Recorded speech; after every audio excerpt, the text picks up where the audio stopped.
Fun, fun, fun Toon House. Let's have fun. ஒரு அமைதியான மலை கிராமத்தில் ஒரு சிறிய சிறுவன் வாழ்ந்து வந்தான். அவன் மிகவும் ஆர்வமுள்ளவன். தினமும் பள்ளி முடிந்த பிறகு மலைப்பாதைகளில் நடந்து சுற்றி பார்க்கும் பழக்கம் அவனுக்கு இருந்தது. இயற்கையை பார்த்து மகிழ்வதும் புதிய விஷயங்களை கண்டுபிடிப்பதும் அவனுக்கு மிகவும் பிடிக்கும். ஒரு மாலை நேரத்தில் சூரியன் மெல்ல மலைக்கு பின்னால் மறைந்து கொண்டிருந்தது.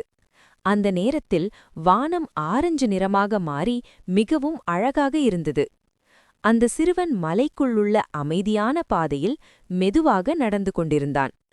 அப்போது திடீரென்று ஒரு மெதுவான ஒளி அவன் கண்களுக்கு பட்டது. அந்த ஒளி அருகிலுள்ள ஒரு பெரிய கல்லின் பின்னால் இருந்து வந்தது. சிறுவன் ஆர்வத்துடன் அந்த ஒளி வந்த இடத்திற்கு சென்றான். அங்கு அவன் பார்த்தது அவனை மிகுந்த ஆச்சரியத்தில் ஆழ்த்தியது. ஒரு அழகான பீனிக்ஸ் பறவை அங்கே அமைதியாக படுத்திருந்தது. அதன் இறகுகள் தங்க நிறத்தில் மினுமினுக்கின. ஆனால் அந்த பறவை காயமடைந்திருந்தது. அது பறக்க முடியாமல் சோர்வாக இருந்தது. சிறுவன் அதை பார்த்ததும் மனதில் ஒரு பெரிய கருணை உணர்வு எழுந்தது. அவன் மெதுவாக அருகே சென்று அந்த பீனிக்ஸை கவனமாக பார்த்தான். பின்னர் அருகிலிருந்த இலைகளையும் தண்ணீரையும் கொண்டு வந்து அந்த பறவைக்கு உதவ ஆரம்பித்தான். சிறிது நேரம் கழித்து பீனிக்ஸ் மீண்டும் சக்தி பெற ஆரம்பித்தது. அதன் இறகுகள் மீண்டும் பிரகாசமாக ஒளி வீச ஆரம்பித்தன. அந்த அற்புதமான பறவை வானத்தை நோக்கி மெதுவாக எழுந்தது. பறந்து செல்லும் முன் அந்த பீனிக்ஸ் ஒரு பிரகாசமான தங்க இறகை கீழே விட்டு சென்றது. அந்த இறகு தங்கம் போல ஒளிர்ந்தது. அது ஒரு சாதாரண இறகு அல்ல, அது ஒரு மந்திர சக்தி கொண்ட இறகு.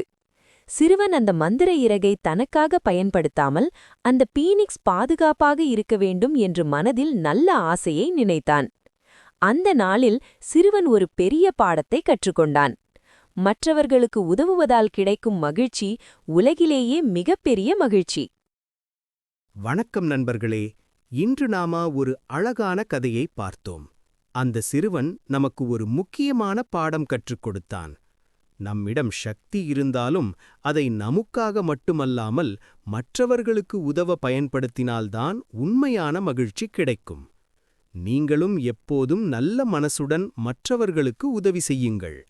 அப்படிச் செய்தால் உலகம் இன்னும் அழகாக மாறும். இந்த கதை உங்களுக்கு பிடித்திருந்தால் வீடியோக்கு லைக் போடுங்கள், உங்கள் நண்பர்களுடன் பகிருங்கள். மேலும் இப்படிப்பட்ட அருமையான கதைகளுக்கு நம்ம சேனலை சப்ஸ்கிரைப் செய்ய மறக்காதீர்கள். அடுத்த சுவாரஸ்யமான கதையில் மீண்டும் சந்திப்போம்.